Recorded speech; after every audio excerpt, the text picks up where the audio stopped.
My generation did not really believe in education as a vehicle for change. Instead, we went on streets. We shouted, we screamed, we threw stones at the police, and we wished for some people to be dead. The violent and social chaos that dictionaries call revolution. Of course, we dearly paid for that. I lost many of my friends, classmates, and neighbors to torture, executions, to war, and to excruciating pressures of refugee camps and exile. I know the taste of loneliness and despair from the experience of counting the minutes when you are sitting in solitary confinement and you don't know what will happen to you next.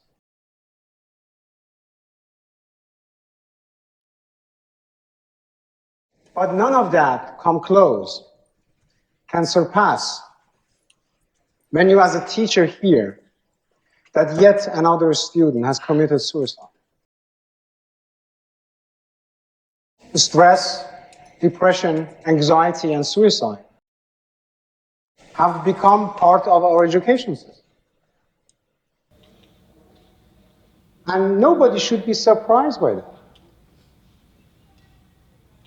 The mentality of ranking and competition naturally breeds psychological disorders that occasionally erupt into physical violence.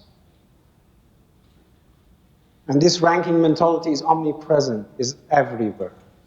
And if you try to refute it or to resist it, you will be faced with fear resistance. Perhaps this is due to the fact that its roots go really back to our primitive ancestors. More than 2 million years ago, Homo habilis had to look at pieces of stones, compare them, and choose the best tool, arguably a matter of survival. As Homo sapiens, we perfected this ranking and selection process by relying on our consciousness, among others, to distinguish between edible and poisonous food. Again, clearly a matter of survival. But the problem is that 12,000 years after the beginning of human civilization, after the dawn of agricultural revolution, those primitive comparisons have metamorphosed into a pandemic disorder, the ranking disorder. We rank everything. From childhood on, we learn to rank and compare ourselves against our siblings, classmates, neighbors, colleagues. I am taller, richer, smarter than you. I am more knowledgeable. I am more experienced. I am more beautiful than others. Most of these comparisons do happen subconsciously, driven by the invisible force of our upbringings, habits, and conditionings. When we pay attention, we see that the ranking disorder permeates every aspect of our lives. Opinions are a collection of rankings. Judgment is a subjective ranking that is usually very insensitive to others. Stereotypes are collectively cherished rankings that we politely do not express outside of our group. Pride, a cornerstone of our education, is nothing but a mere reward, psychological reward, for achieving your targeted ranking. Tolerance is inaction, passivity in spite of your ranking. Bias is a deeply reinforced ranking. Belief, if when I declare my own ethical ranking as sacred, hence untouchable. And ultimately, war is the ultimate eruption into physical violence to settle ranking disputes. Why is ranking wrong? Why are we associating competition with violence? Isn't ranking natural? Isn't competition necessary to make progress? Ranking exclusively serves competition. When there is no competition, there is no ranking. And it's evolutionary in its evolutionary context. Ranking is perfectly justified when applied on the physical world. But the problem is that we projected it into the psychological domain, which is a grotesque evolutionary derailment. Perhaps it happens long time ago, short after we developed consciousness.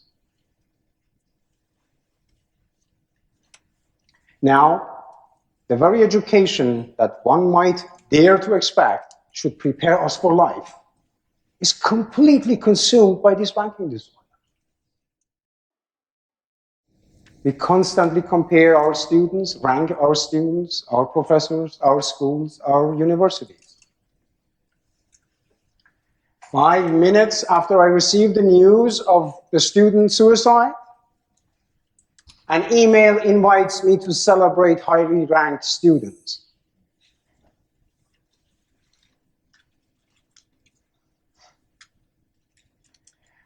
The ranking-oriented education, of course, glorifies knowledge. Universities have become extremely highly efficient manufacturer of skilled workers. The natural significance of skills is not only abused, but is also has become the only mode of training in systems that have no deep understanding of learning. The glorification of skills and knowledge has made colleges and universities to aggressive trade schools that mistake brutal efficiency for academic excellence. Of course, we need to acquire skills. I need to write code, to fly a plane, to perform surgery, to build a canoe, to bake a bread, of course. These are essential skills that we need to live and to survive in a highly complex society with all its local and global intricacies. But isn't that just our Homo habilis legacy? Where is the sapient part? Skills are quantity of life. Where is the quality?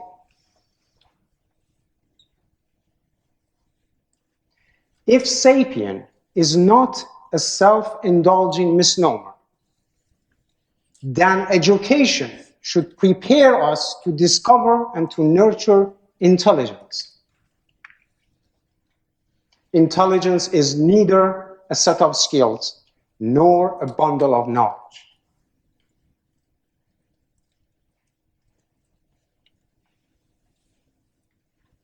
Intelligence has to be more than that. The human evolution in foreseeable future will be predominantly of psychological nature. We will not, most likely not, grow a sixth finger or a third eye. We have to find a state of the mind. We have to reach a state of the mind that is governed by high-quality intelligence and not by prehistoric competitive instincts. Universities are obsessed with quantities and measurements, awards, honor lists, reputation, are vigilantly worshipped. And the suffering and psychological violence that comes with it is accepted as collateral damage. is not just that we subject our students to suffering. It's not even that we do not prepare them for life. We dismiss them into the society with a very distorted view of life, a ranking-oriented, primitive-oriented view of life.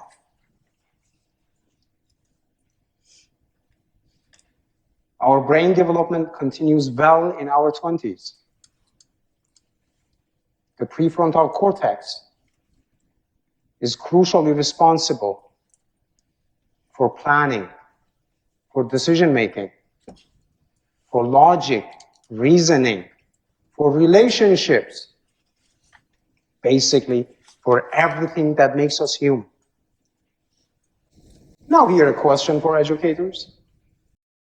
What are we doing to our young students in this crucial brain development stage when we at the university subject them to so much stress and pressure? Nobody knows. And isn't that the total bankruptcy of the education system?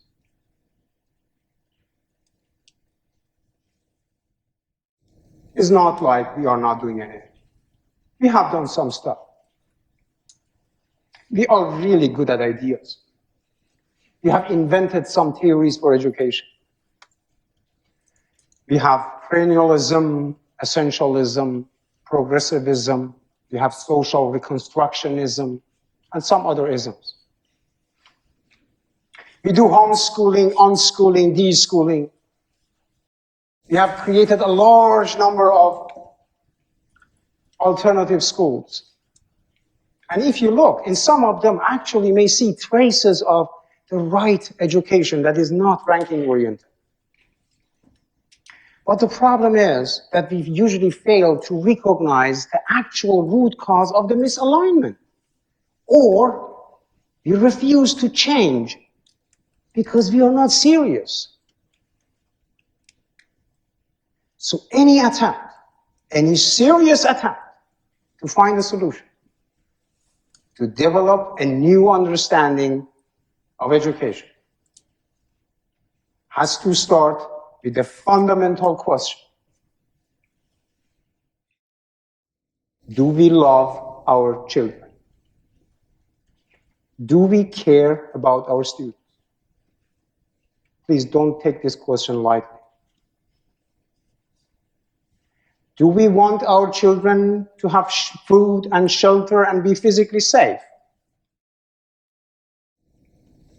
Do we want our children to enjoy life, to find love, to be free from suffering and psychological violence?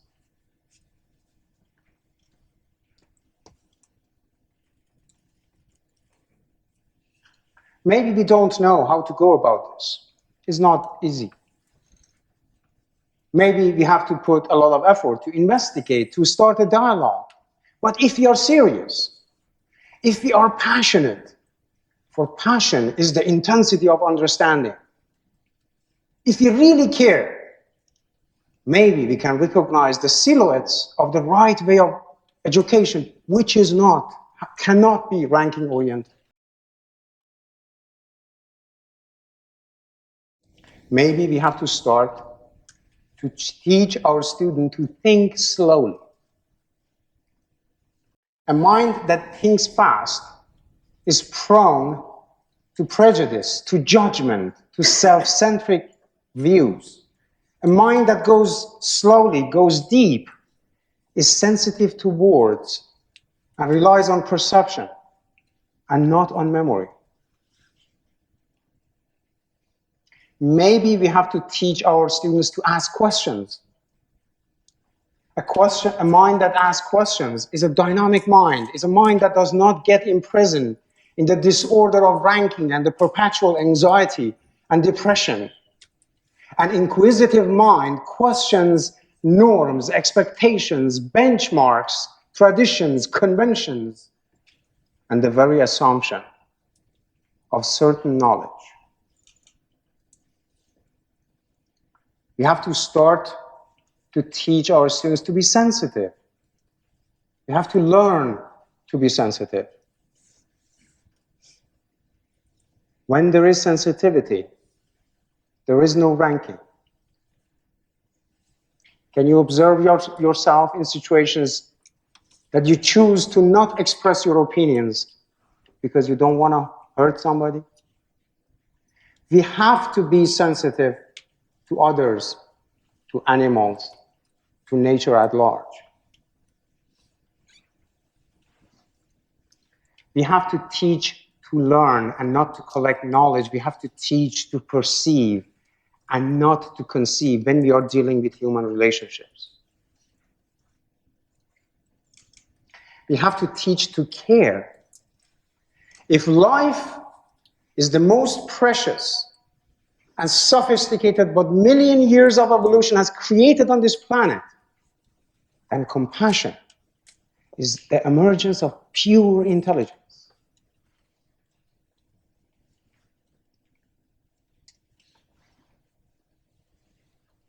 The education of tomorrow will ascertain prosperity and comfort.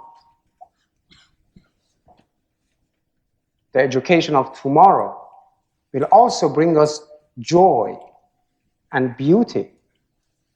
But if, and only if we free ourselves from ranking and competition. Thank you.